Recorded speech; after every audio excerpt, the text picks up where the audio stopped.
Et tout au long de la maladie, finalement, il y a un travail qui est d'apprendre à savoir dire pardon et savoir dire merci, savoir dire au revoir. Et un des principaux éléments au début pour mon père, ça a été de faire la paix avec son entourage. C'était quelqu'un de très caractériel, un très fort caractère, très sanguin, il s'emportait facilement. Et il s'était brouillé avec tout simplement une partie de sa famille, il s'était brouillé avec sa sœur, il s'était brouillé avec d'autres personnes. Et je l'ai aidé à rédiger des lettres, à les envoyer. Et il a eu d'abord cette phase de vraiment faire la paix avec son entourage pour pouvoir partir en paix. C'est important. Et puis moi aussi, j'ai eu un travail à faire pour faire la paix avec lui, pour faire la paix avec moi aussi par rapport à ce que je pouvais ressentir avec mon père, par rapport à mon père. Puisque c'est comme j'ai dit, on était très proches. Et il y a des hauts et des bas dans la vie. Il y a eu un divorce quand j'avais 5 ans qui s'est très mal passé quand mes parents ont divorcé. Ça sera le sujet d'un autre séminaire que je vais faire en ligne.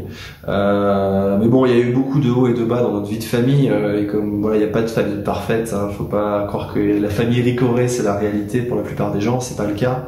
Et donc moi aussi j'ai tout un travail d'acceptation, tout un travail de pardon par rapport à mon père, par rapport à moi-même, par rapport à ce que je pouvais ressentir de négatif par rapport à lui. Donc toute cette phase, ça nous a permis de mouliner ça en nous et de nous rapprocher, d'être plus proches l'un de l'autre. Et puis ensuite, il y a une phase, une fois que il a pardonné son entourage, une fois que moi je lui ai pardonné, la phase où il se pardonne à lui-même, où il fait le bilan de sa vie finalement, il a le temps de voir les hauts et les bas, de s'accepter tel qu'il est, avec ses contradictions d'être humain, parce qu'on est juste des humains, quoi.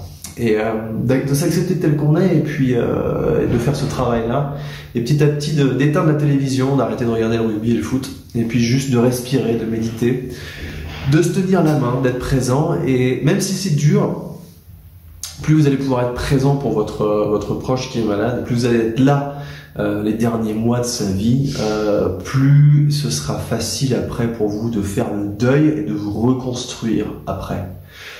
Donc même si c'est dur, soyez là, soyez présent pour ces derniers mois, pour cette dernière phase, parce que vous n'aurez pas de regrets après. Vous pourrez tourner la page plus facilement et vous remémorer les bons moments. Mais soyez présent pour cette phase-là et pour pouvoir justement dire merci et dire au revoir.